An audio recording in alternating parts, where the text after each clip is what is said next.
Jake Feinberg and the Feinberg Trio. I love it. I've got Dante Lopresti and Chelsea Coleman here. We're very close to the border of Mexico, the beautiful nation of Mexico. And we're going to sing a song called Mexico Bless you, Decker. for your global enjoyment. Tentacles. Get it out.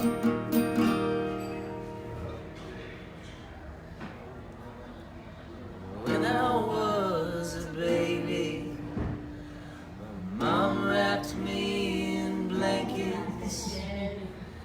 Now I'm feeling shaky, and I can't seem to shake it. When I was a little boy, I went to the city. One day I'll go to Mexico, and I'll make something pretty. Woo! I was under the desert stars. I'd play all night long, dance until the morning, and then I'd sing my song.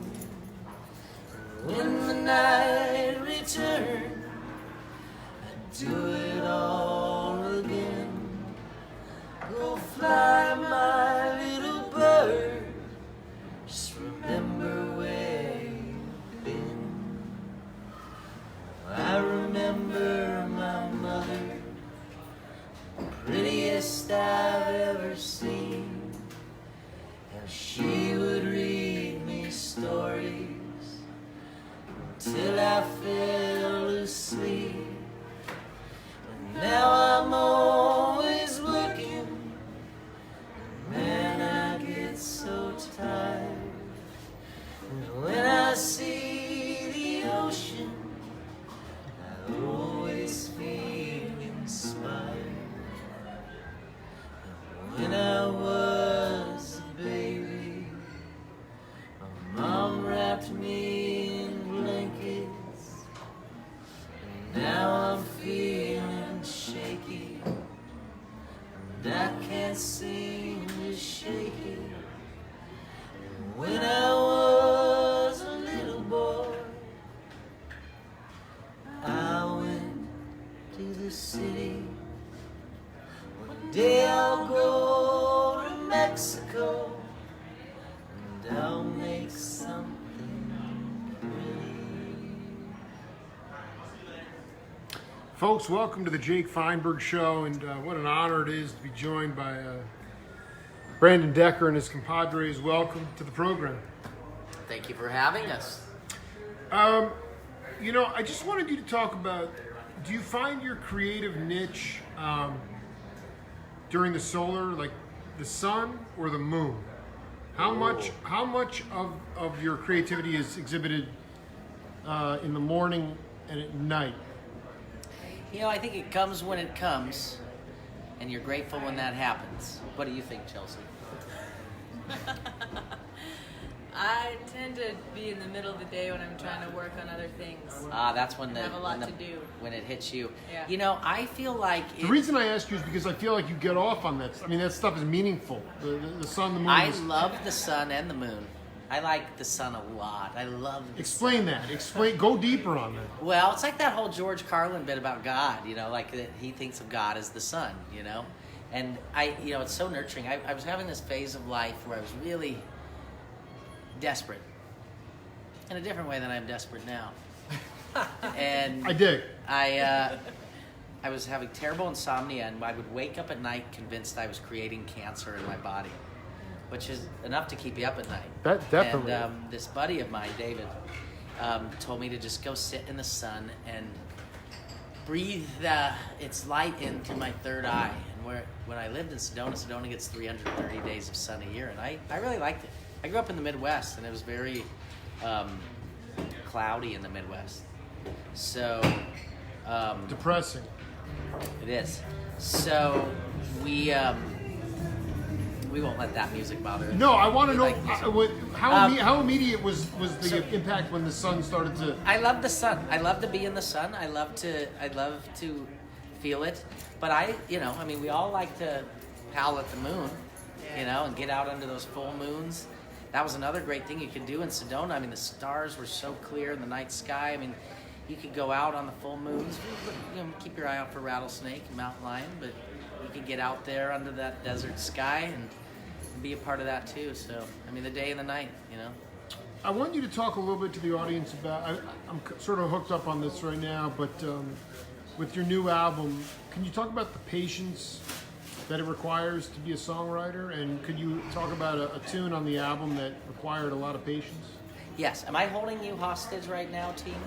No. Okay. No. Happy to. They're having a ball. Okay. I mean, Okay. come on. And They're feel having free to chime in. You need me to We're chime in? No, I mean, yeah, applicable. if you guys- Dante and I just did a U.S. tour together, so he might have some things to say. But Well, no, chime in whenever you want, but I'm just talking about patience. man. patience, I guess there is a degree of patience. I don't know about. Here's what I know: Yeah. presence. The Bye. songwriting process requires presence. So like I'm a person who I tend to write albums and then tour them. And like I know people who are always writing, and I can't. Like for me to write songs, I really have to be in a spot where I am able to just be there, Yeah. be with that, and Can you give an example? in that of writing a song. Being when you're in the environment. The first song of this album is called Straw Man. And it was when I had just absorbed back into being on the land, and I had hiked up to this mountaintop, and I'd done my chanting and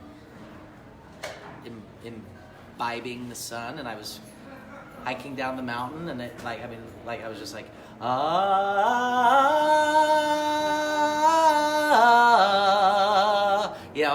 and though the desert days may take my life, and I'm the only one out there, so I don't have to worry about sounding like an ass,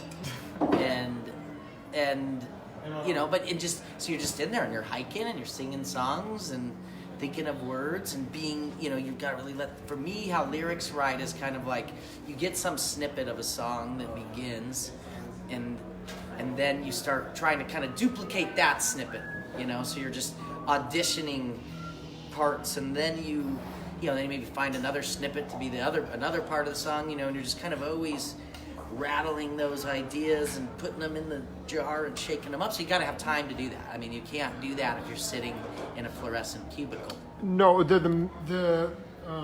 I now call you the matador. You are the matador, aren't you? I think we're all mad. I mean, I want the concept of the matador, man. I dig the music video, but I believe you. you are the matador. Well, we're all matadors. I mean, What does that concept of mean? the matador, What does that mean? So, the matador, which, in hindsight, I felt a little regretful because of the connotation of what a brutal relationship that whole thing is. But nevertheless, the matador is this human navigating the forces of the earth and of the universe that are much greater than them, and that delicate balance of trying to maintain grace under harrowing pressure, and I think we're all that. We're all navigating, these constant, horns that are coming to impale us. At Whether all times. spiritually or At physically, all times. And so that's what it was, just the dance with forces that are greater than us. A couple of the audience questions that came in. How similar are your songs in a live context as opposed to the studio? Are you looking to just do a formula trip, or do you stretch out live? I know you love that. You love that free-flowing jazz exploration. Well, no, it's just improvisation. Yeah, it's just all music. I have wanted to branch out to that. I think that's something that comes as a byproduct of really. I feel the vibe. Your vibe is moving in that direction. Just We like to, I think we have kind of planned jams. I will say, if I'm honest, I'm sorry to disappoint you or any of your honesty listeners. is the key. We have definitely made records that were very intentional and tried to recreate those sounds as emotively but as consistent to the record as possible. Interesting. How do you feel about bringing you into the conversation? Why are you? Dante brought an element of that every night because he played it different every night. Well, that's what I'm talking I'm a about. little more, I think, of that improvisational type of player. That's more where I like. But I don't know. I mean, I also love. Well, I wouldn't have gone on tour with my best friend if I didn't really believe in the music. And the music is really incredible. The songwriting is incredible. And I've been best friends with Brandon for a real long time. Wow. And we've been friends for like 14 years. So Wow. I was there when Brandon was like basically learning how to play guitar and write songs, and it was definitely a very different experience back then. What's really amazing is to see the tremendous amount of growth, to see the decade of where he started and now where he is at. And it's really fun to be able to drop in and just be a part of the music. For those that may or may not be privy to the simulcast, why do you believe in the music? You know, Brandon has a way. People want to see your mouth. They don't want to see your hand. Let me see your mouth. Oh, sorry.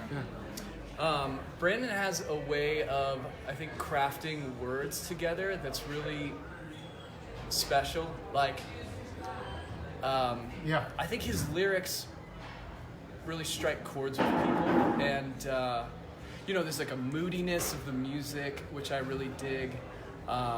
You know, like the older stuff is a little darker. I really love this new album that's much brighter. It's a kind of, there's definitely an evolution, and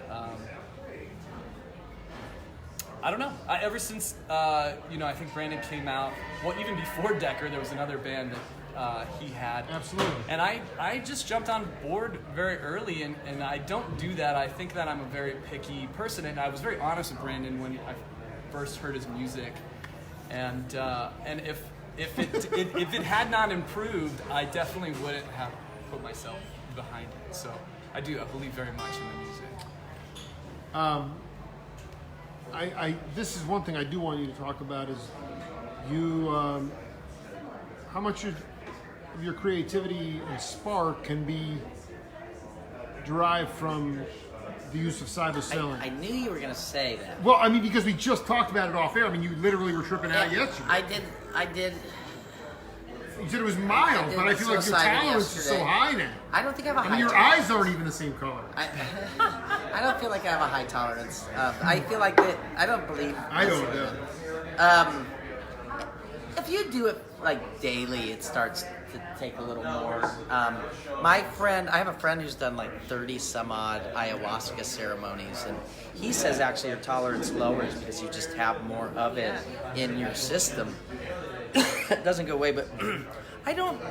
You know, the it's not like the Dead doing acid and just jacking off on stage like they would do. I love the Dead. I love it, dude. For me, the Throwing medicine the bar in is more there. of it's a heart thing. It's a heart opener for me to remember.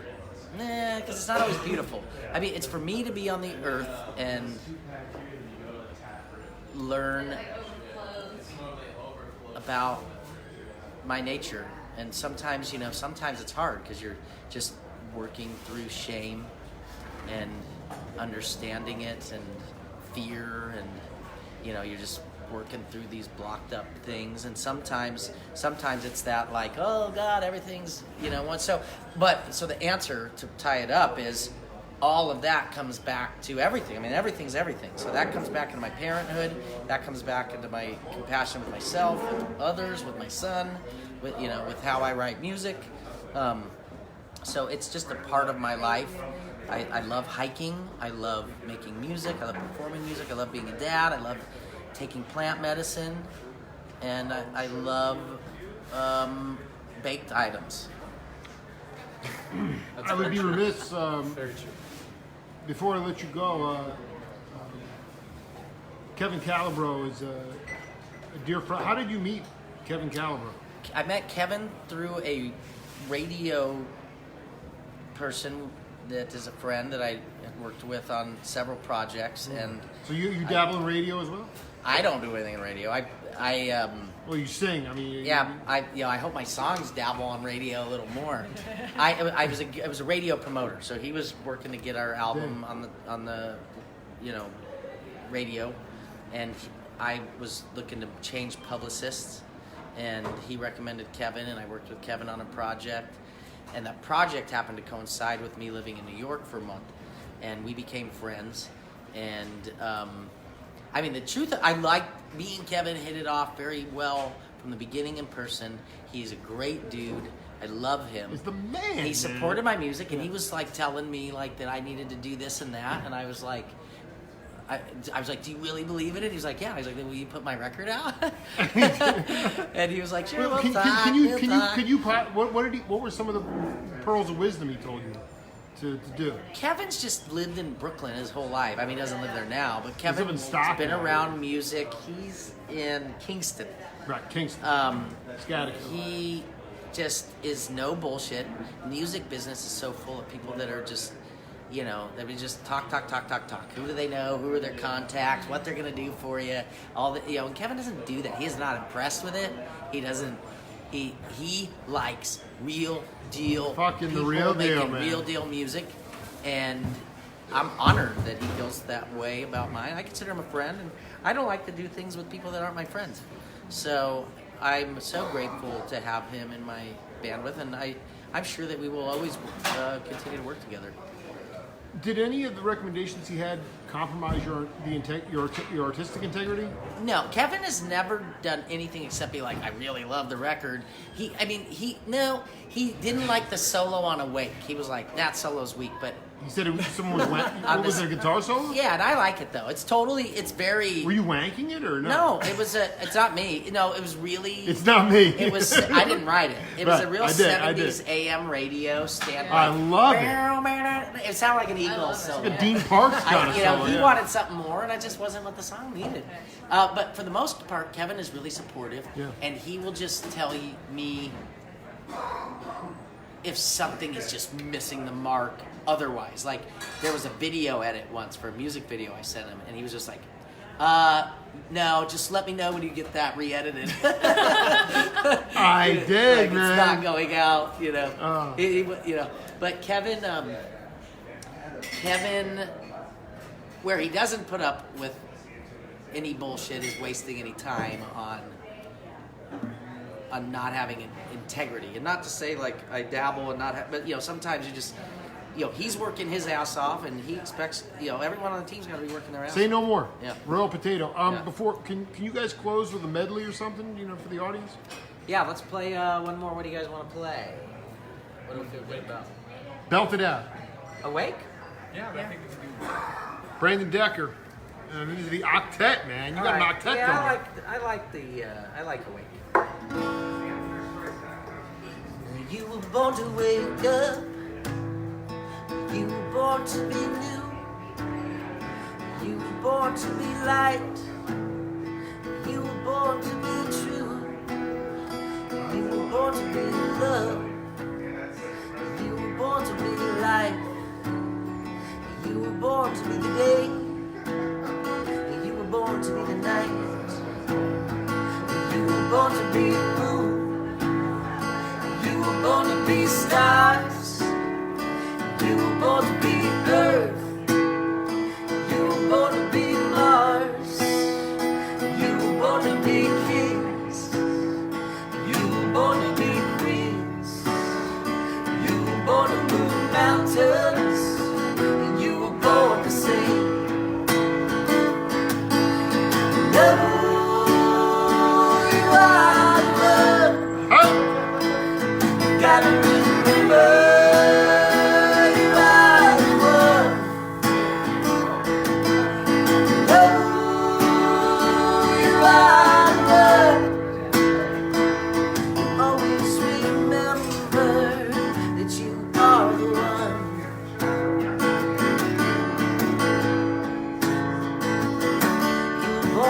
Silent, you were born to be still.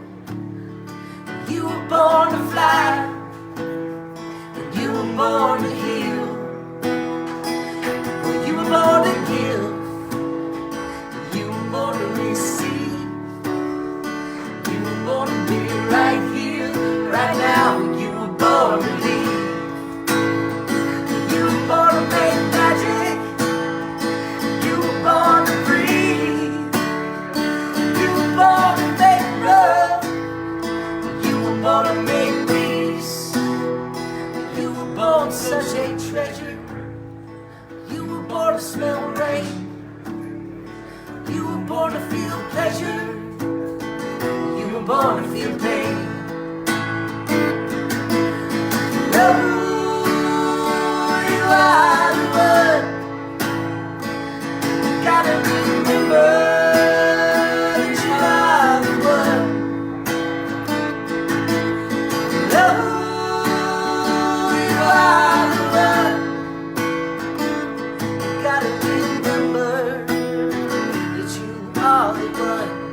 day. You were born to be the night. You were born to make magic. You were born to breathe. You were born to make love. You were born to make peace. Yeah. You were born to inspire. You were born to trust. You were born a sunrise. You were born a stardust. Know you are the one. You gotta remember you are the one. Know you are the one. You always remember that you are the one.